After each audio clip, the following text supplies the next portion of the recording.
Ah, the thunder of hooves. Is there any sound quite like it? That's right, viewers. Today we are looking at horsepower and the history of how our relationship with this unique animal has been one of the most beneficial to the advancement of human history. As Ludovic Orlando, a molecular biologist at French University Paul Sabatier, told National Geographic, the world became smaller simply because we had the horse. Endurance, speed, and power. These are the elements that humans harnessed from the horse between 4,000 and 6,000 years ago. The horse has a spirit like no other animal. Welcome to Intrigued Mind, where today we will examine the impact that the humble horse had on the advancement of human civilization. There's an old Chinese myth in which the horse was once covered in spikes. One day, a man tricked the horse into shedding his spikes, and in that moment, when the horse was defenseless, he jumped on the creature's back, and from that point onwards, horses were under human dominion. In reality, imagine the first person to jump on a horse's back. They must have been equal parts courageous and crazy. But this defining moment, whoever that brave soul was, changed our world forever. 60 million years ago, in the forests of North America, a fox-sized animal lived in the underbrush, feeding on leaves. Eventually, these forests disappeared, and grassy plains took their place. This fox-like creature's legs grew long, and their padded feet became hooves. By 1 million years ago, the horse as we know it today had appeared on these grassy plains. It then crossed land bridges from North America into Asia and Europe. This biome aspect of the horse in relation to our own history is key. In his book, Guns, Germs, and Steel, American historian and geographer Jared Diamond postulated that the ascension of some cultures over others is not a result of superiority, but rather a result of geographical opportunity. Diamond cites various elements, such as guns, germs, and steel, as major factors that made some cultures succeed at imperialism. Animal species that were suitable for domestication, such as the horse, take their place on this list of things that humans opportunistically exploited to ascend to power. North American Ice Age hunters had an inexhaustible supply of meat from horse herds, until something happened. Perhaps climate change, perhaps predation, and the world's horse population dwindled to the point that they became extinct in North America. However, this did not occur in Eurasia, giving the population there continued access to this nascent source of power. The caves at Lascaux in France show no fewer than 364 wall paintings of equines, even more than there are of stags, cattle, and bison, indicating how important horses were as a food source to the people of the Upper Paleolithic era, who lived 17,000 years ago. By around 3000 BCE, the horse had been domesticated by humans, yet they were still used as a food source at this point, not as a vehicle or source of power. Because horses live in herds and graze on grassland, this made them ideal for domestication and to be used as meat. An article published by National Geographic in 2021 presented a scientific study in which genomes from ancient horse skeletons at sites ranging from Portugal to Mongolia were analyzed. Via DNA, it was discovered that at a point where two Russian rivers converged, the Volga and the Don, the modern horse as we know it emerged between 4,700 and 4,200 years ago. The people who lived in this part of Russia bred horses for domestication and used them to migrate to new lands, Western Europe, the Eastern Asia, and beyond. This all happened very quickly. Once humans began to ride horses instead of eat them, the advancement of our species galloped ahead. Horses are a prey animal with a strong fight or flight instinct, and it was this natural urge to run that these people wanted to capture. They understood that a horse could cover vast distances far more quickly than they could ever hope to on foot. The horse was willing to trust us. It did not need rest time after grazing like other ruminant species, and its body shape was the perfect seat for a human rider. Thus, great equestrian cultures arose. Now that we've established a timeline of the evolution of horses and the shift between humans using them as food to using them as transport, let's look at some of the different ways horses have helped human development reach the dizzying heights that it has. We've had 6,000 years of history with the horse and only 100 with the automobile, says Gloria Austin, president of the Equine Heritage Institute. The institute encourages modern-day audiences to consider human history in equine-related epochs.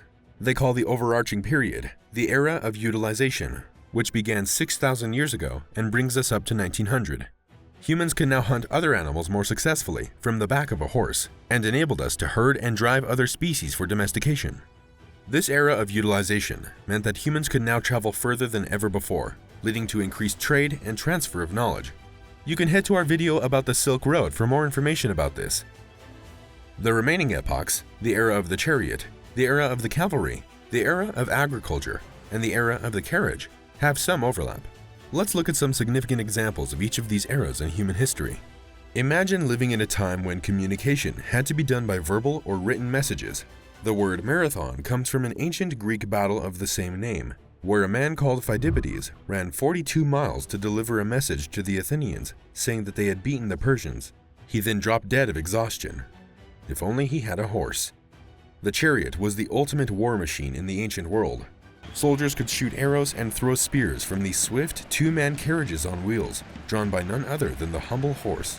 One man fired the weapons, and the other man drove the horse.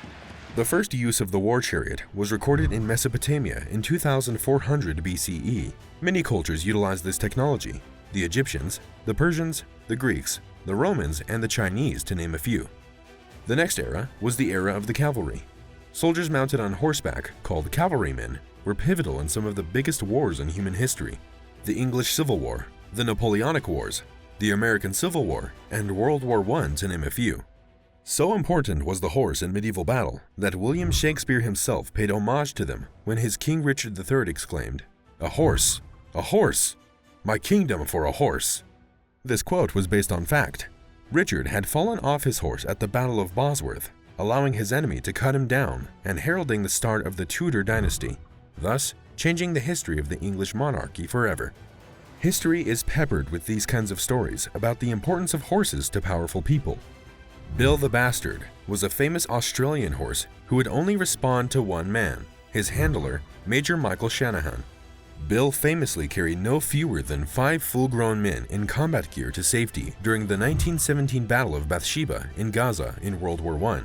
Such is the bravery of this spirited animal and the incredible lengths that they will go to when they have trust in their human handlers. By the time that the Industrial Revolution rolled around, packs of heavy horses called draft horses were used to pull plows to make furrows in the fields so that crops could be sown and to work the grindstones of the flour mills. If you picture European settlement in new lands like America, Canada, Australia, and New Zealand, it is inevitable that you will envisage horses. Without these powerful and tireless creatures, land could not have been cleared and supplies could not have been brought in to start and support these burgeoning new towns and cities of the New World. In 1776, a Scottish inventor called James Watt, who wanted to reimagine the steam engine, calculated that one heavy draft horse could lift a total mass of 33,000 pounds, 1 foot in 1 minute, and called that one unit of power horsepower. The final era of the horse prior to the invention of the motor car was the era of the carriage. From the Middle Ages to the Victorian era, the use of horse-drawn transportation to cover long journeys that could take days and weeks were common in the Western world. The smaller the carriage, the swifter the journey. If only Marie Antoinette could have appreciated this. Her most faithful ally, Count Axel de Fersen, had tried to persuade the French queen to use several smaller carriages rather than the one heavy carriage drawn by 6 horses during the royal family's infamous flight from Varennes during the French Revolution. But Marie insisted that her whole family flee Paris in the one horse-drawn carriage rather than split up and travel in faster separate carriages. This led to her capture and eventual execution. It was not only people that were transported from place to place thanks to the horse. So too was vital communication. The Pony Express was a crucial part of expansion into the west of the North American continent. Before the transcontinental telegraph, mail delivery depended on intrepid riders on fast and hardy horses to convey mail. Though only in operation for 18 months, the Pony Express has earned its place in the American psyche as Wild West lore for its representation of the frontier spirit. Horse-drawn carriages were used to cover short distances too, from one side of large cities to the other, leading to London's Great Horse Manure Crisis of 1894. You can head to our video about the greatest poop disasters in history for more information about this. When Henry Ford's Model T motor car rolled off the production line en masse and took the world by storm in the early 20th century, humans didn't need horses anymore. Not in the way that they had, at least. The era of the horse had come to its end. Today, most people who work with horses do so for the love of the animal, their beauty, strength, speed, spirit, and most of all, their willingness to place trust in us, whether we deserve it or not. The horse racing industry perpetuates the human exploitation of the speed of this animal for financial gain, and as always, the very finest horses remain a status symbol for the wealthy. But our current relationship with equines is not all bad. Many people own horses as pets for pleasure and for therapy.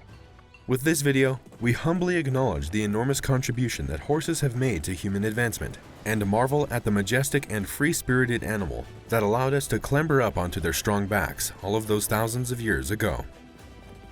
For more videos on the most amazing forgotten parts of our history, be sure to subscribe to the Intrigued Mind channel, like the video, and leave your suggestions in the comments below.